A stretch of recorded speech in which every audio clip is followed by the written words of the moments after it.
Hello friends, कैसे आप लोग। आई एम अर्पण कुमार। आज मैं आप लोगों को क्लास 12th के केमिस्ट्री का first chapter the solid state का 4th लेक्चर पढ़ाने वाला हूँ। पहले 3 लेक्चर में पढ़ा चुका हूँ, नहीं देखा है तो डिस्क्रिप्शन में लिंक दे दूँगा, देख लेना। Then don't waste the time, let's go to start right now. 4th chapter में पढ़ेंगे आज पैकिंग ऑफ कंस्टिट्यूएंट पार्टिकल। तीसरे लेक्चर में मैंने आपको पढ़ाया था कि हम डिब्बे में कैसे किसी लड्डू को सजाते हैं और कहाँ कहाँ रखते हैं। जैसे कि एक लड्डू 3-4 प्रकार की आई थी पैकिंग। एक होता था FCC, face centre, body centre, simple cubic, and centre, जो कि मैंने तीसरे लेक्चर में सब पढ़ा दिया है। और इस लेक्चर में बताऊंगा मैं आपको किस तरह से रखेंगे, यानी कि 1D में रखेंगे, 2D में रखेंगे या 3D में रखेंगे, ये आज हम पढ़ने वाले हैं। देन स्टार्ट करने से पहले मैं आपको एक डेफिनेशन बता दूँ कोऑर्डिनेशन नंबर का। The number of nearest neighbour touching atom, इसको बोलते हैं, टू अदर कंस्टिट्यूएंट पार्टिकल या atom in crystal is called coordination number. Means कोई भी एक एटम रखा हुआ है, उसके अगल बगल में कितने एटम उसको टच कर रहे हैं। मान लीजिए ये एटम इसको टच कर रहे हैं, ये एटम इसको टच कर रहा है, ये भी एटम इसको टच कर रहा है। कितने एटम टच कर रहे हैं, ओनली टच कर रहे हैं। मीन जैसे कि यहाँ पर बगल में रखे हुए उसको नहीं गिनेंगे, ओनली टचिंग एटम है, यहाँ पर लिखा भी मैंने टचिंग एटम। उसकी नंबर को, जैसे कि यहाँ पर 1 2 3 4 5 6 एटम है, तो इसका कोऑर्डिनेशन नंबर 6 हो जाएगा। इस एटम की सापेक्षा इसका कोऑर्डिनेशन नंबर 6 हो जाएगा। इस तरह आज हम पढ़ने वाले 1D packing, 2D packing, 3D packing, इन सब में कैसे कैसे एटम लगे होते हैं और इनकी कोऑर्डिनेशन नंबर कितनी होती है। तो फर्स्ट है हमारा 1D पैकिंग। 1D पैकिंग में आप जानते होंगे कि हम एक्सिस कितने होते हैं, 3 होते हैं, एक्स में, वाई में, जेड में। तो 1D पैकिंग में हम एक ही कोई भी 1 एक्सिस लेते हैं। मान लीजिए मैंने एक्स एक्सिस ले लिया, इसमें यहाँ पर मैंने एक्स एक्सिस में सबको सजा दिया एटम को, तो इसके हम कोऑर्डिनेशन नंबर निकालने हैं। तो कोऑर्डिनेशन नंबर मतलब क्या होता है, टचिंग एटम। कोई भी एक एटम लीजिए बीच वाला, मान लीजिए मैंने ये एटम ले लिया, तो इसको कौन कौन से एटम टच कर रहे हैं कि ये एटम टच कर रहा है और एक ये एटम टच कर रहा है। ये एटम तो इसको टच नहीं कर रहा है क्योंकि इसके बीच में एक एटम है, ये भी नहीं कर रहा है, इसके बीच में एटम है। तो इसके कितने कोऑर्डिनेशन नंबर हो जाएंगे, 2। यानी कि किसी भी फर्स्ट पैकिंग 1D पैकिंग में कोऑर्डिनेशन नंबर 2 होता है। ओके। देन दूसरा है 2D पैकिंग। 2D पैकिंग होते हैं जिसमें एक्स और वाई दोनों तरफ से एटम रखते हैं, यानी एक्स की कतार में भी और रो और कॉलम दोनों में एटम रखते हैं। ये होते हैं 2 टाइप के, 2D square packing, 2D hexagonal packing. Square packing क्या होती है, यानी किसी भी एटम को हम जनरली रख देते हैं, कोई सजा कर नहीं रखते। जैसे कि एक एटम है, एक के ऊपर एक, ऐसे बोल सकते हैं हम, एक के ऊपर एक रख देते हैं, कोई सजावट नहीं, सीधे एक कतार वाइज रख देते हैं। जैसे यहाँ पर मैंने रखा भी है, एक के ऊपर एक रख दिया है। तो इसका हम कोऑर्डिनेशन नंबर निकालना है। इसके कोऑर्डिनेशन नंबर निकालने के लिए कोई भी एक एटम ले लीजिए, बीच का एटम, बिल्कुल बीच का। मान लीजिए मैंने ये एटम लिया है, आप कोई भी ले सकते हैं, ये भी ले सकते हैं, ये भी ले सकते हैं, कोई भी एटम ले सकते हैं, मैंने ये लिया है। तो यहाँ पर देखिए किसी ये टच कर रहा है, एक ये टच कर रहा है, और एक ये टच कर रहा है, एंड लास्ट ये टच कर रहा है। 4 टच कर रहे हैं। मैंने ये देखिए यहाँ पर इन दोनों को टच कर रहे हैं, लेकिन इसको टच नहीं कर रहे हैं। यहाँ पर बीच में एक वॉइड है, ये वॉइड बाद में पढ़ेंगे क्या होता है। तो यहाँ पर देखिए ये 4 है, यानी इसका कोऑर्डिनेशन नंबर कितना होना चाहिए, 4। यानी कि 2D स्क्वायर पैकिंग में कोऑर्डिनेशन नंबर 4 होते हैं, 1D पैकिंग में कोऑर्डिनेशन नंबर 2 होते हैं। ओके। इसके बाद आता है 2D hexagonal packing. 2D hexagonal में हम किसी भी एटम को सजा कर रखते हैं, यानी कि एक के ऊपर एक लड्डू जैसे नहीं संभालते। जैसे कि आप किसी भी हलवाई की दुकान पे जाएंगे तो एटम ऐसे रखे होते हैं, एक एटम, 2 एटम है, इसके ऊपर एक एटम रख देंगे, लड्डू रख देंगे, आई मीन ये है, तो यहाँ पर एक लड्डू रख देंगे, यहाँ पर एक रख देंगे, यहाँ पर ऐसे रख देंगे। इसको बोलते हैं 2D हेक्सागोनल पैकिंग, जो कि मैंने यहाँ पर सजाया भी, देखिए यहाँ पर ऐसे 2D हेक्सागोनल पैकिंग।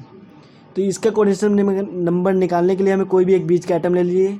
मान लीजिए मैंने ये एटम ले लिया बीच का, और इसके देखिए टचिंग एटम कितने हैं, एक ये टच कर रहा है, एक ये टच कर रहा है, एक ये टच कर रहा है, एक ये टच कर रहा है, और एक ये टच कर रहा है, और एक ये टच कर रहे हैं।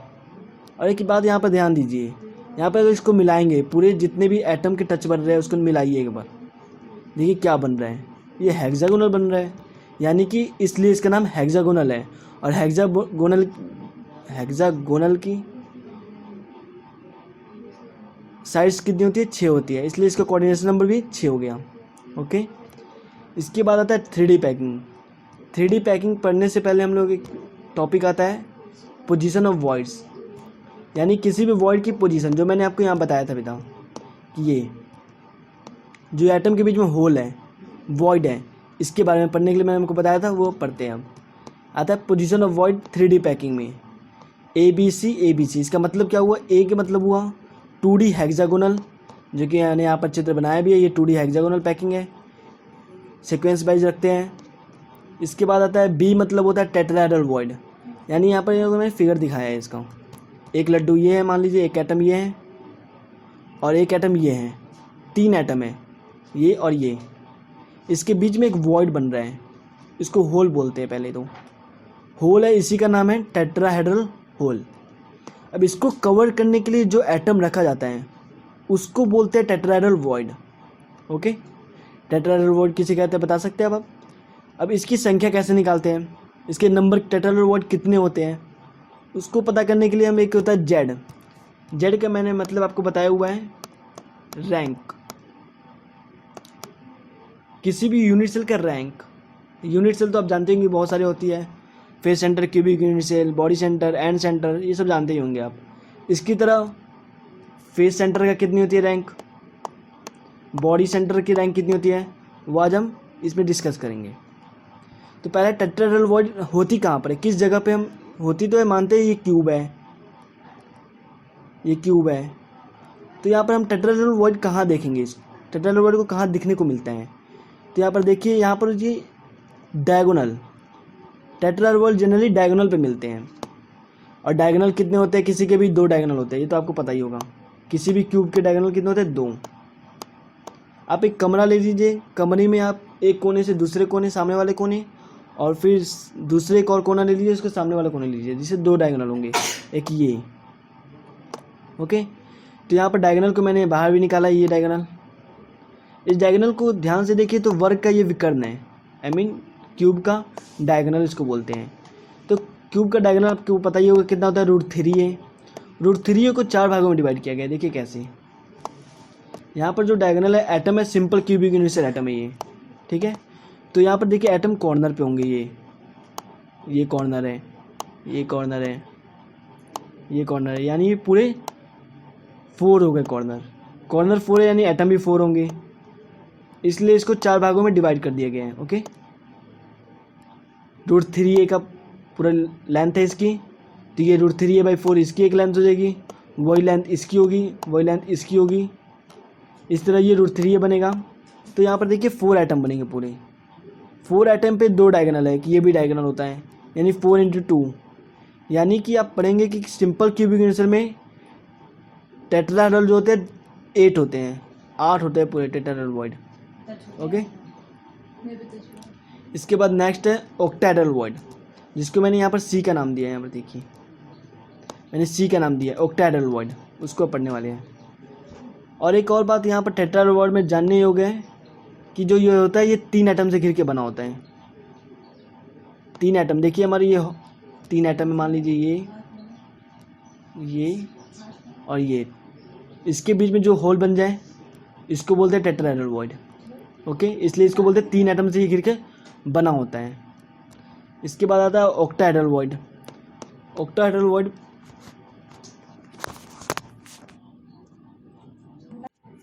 तो ऑक्टाहेड्रल वॉइड कहाँ कहाँ पर होते हैं, ये बॉडी के सेंटर पे, एज सेंटर पॉइंट पे होते हैं, यानी बॉडी के सेंटर, ये बॉडी है क्यूबिक यूनिट सेल, इसके बीचों बीच है वो हुआ, ये बॉडी का सेंटर है, ठीक है। और एक मैंने बोला है एज सेंटर, यानी कि ये यहाँ पर होगा, यहाँ पर होगा, हर एक एड्स के सेंटर पे। ओके,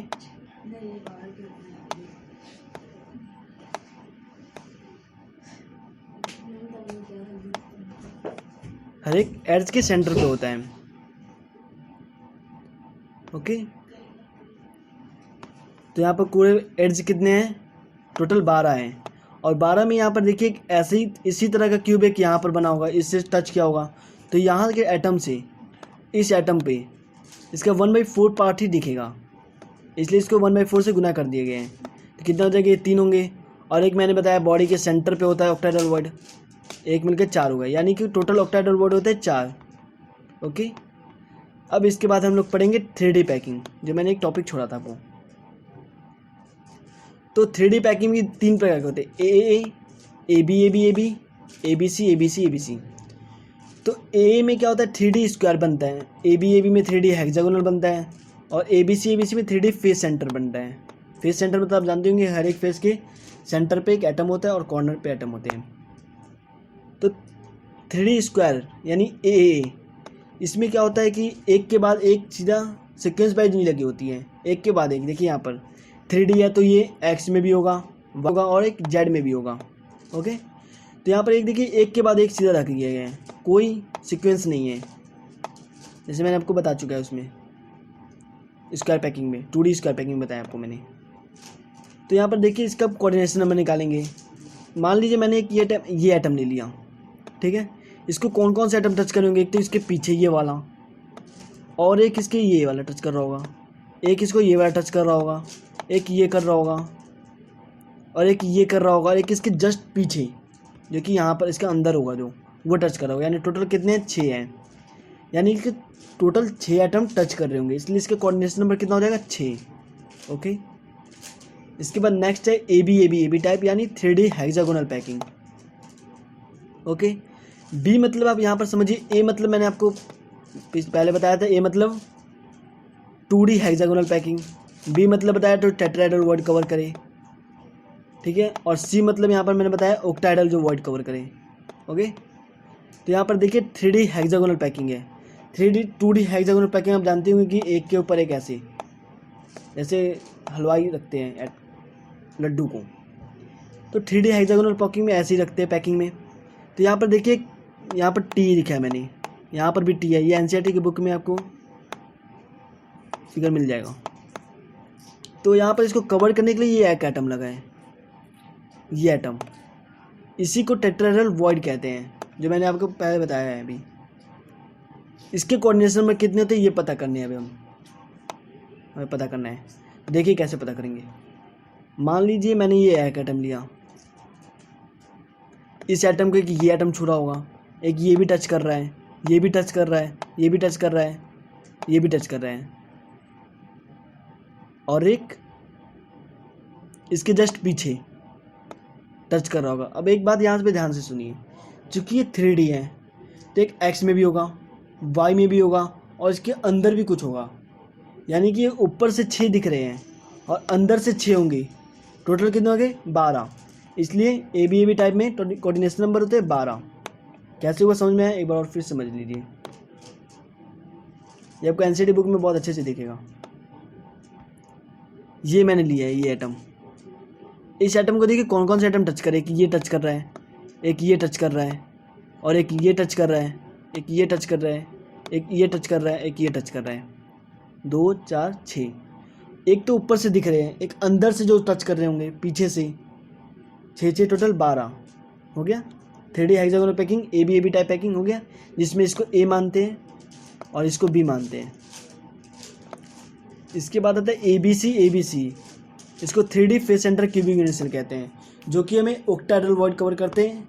ए मतलब हेक्सागोनल 2D हेक्सागोनल, बी मतलब टेट्राहेड्रल वॉइड कवर करे, और सी मतलब ऑक्टाहेड्रल। यहाँ पर देखिए एक ऑक्टाहेड्रल यहाँ पर वॉइड बना है।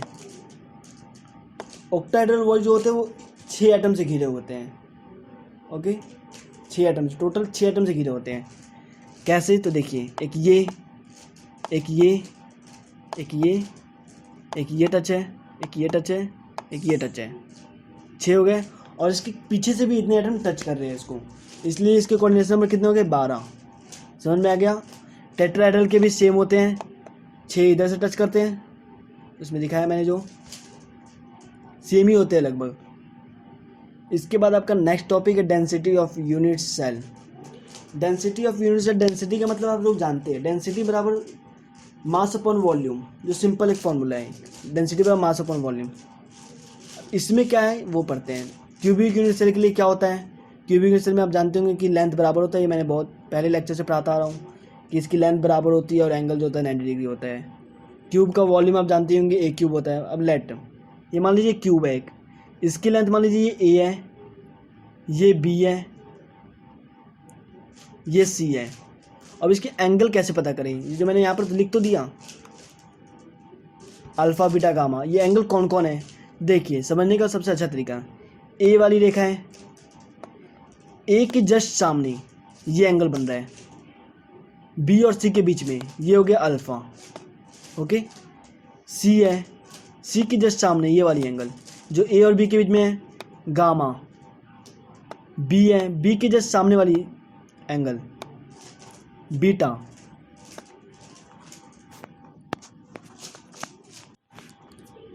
Beta, okay. Then mass of unit cell कैसे पता करेंगे? तो रैंक ऑफ यूनिट सेल को पता बता दिया है पहले, जेड से सूचित करते हैं। इसको एटम पर यूनिट सेल भी बोलते हैं। इसके बाद एटम की मास, एटम की मास कैसे पता करेंगे? किसी भी एटम को अगर उसके एवोगाड्रो नंबर से डिवाइड कर देंगे तो मास ऑफ एटम निकल जाएगा। एवोगाड्रो नंबर से डिवाइड, मोलर मास को एवोगाड्रो नंबर से डिवाइड कर दो तो उसका एटम का मास आ जाएगा, ओके। अब डेंसिटी कब बताया था कि मैंने आपके कहा, मास अपॉन वॉल्यूम। तो यहाँ पर देखिए ध्यान से कि यहाँ पर अगर आपके पास जेड एटम है, Z number of atom Z है, रैंक ऑफ यूनिट सेल यानी कि कितने एटम हुए, जेड एटम है और इसका मास mm है। इसका एटम का, एक एटम का मास है mm अपॉन Na, तो टोटल का मास कितना हो जाएगा? टोटल एटम का Z into mm upon Na, जो कि यहाँ पर मैंने लिखा है ये, ओके। अपॉन वॉल्यूम है, वॉल्यूम तो सीधा क्यूबिक का वॉल्यूम ले लीजिए, ओके। यहाँ पर मैंने लिखा भी है जेड का होता है rate of unit cell, mm है molar mass of atom, v है वॉल्यूम, Na है एवोगाड्रो नंबर। एक बार और समझिए इसको, इसके क्योंकि बहुत सारे न्यूमेरिकल आते हैं, उस न्यूमेरिकल को मैं अगले लेक्चर में पढ़ाऊँगा, उसको ज़्यादा बड़ा नहीं करना है। तो डेंसिटी बराबर मैंने क्या बताया था, मास अपॉन वॉल्यूम। मास क्या होता है? मास में हम उस एटम जितने उसके अंदर पूरे का मास लेते हैं। पूरे मास लेने के लिए एक एटम का मास कितना है, एक एटम का मास निकालने के लिए उसके मोलर मास और उसको एवोगाड्रो नंबर से डिवाइड कर देंगे, ठीक है। ये एक एटम का मास है। टोटल एटम कितने हैं जो मैं रैंक ऑफ यूनिट सेल से पता चल जाएगा, यानी लेट जेड एटम है, यानी इसका मास कितना हो गया, Z into mm upon Na upon volume. Volume जो मैंने यहाँ फार्मूला लिखा है जिसमें Na एवोगाड्रो नंबर होता है, एवोगाड्रो नंबर की वैल्यू होती है 6.022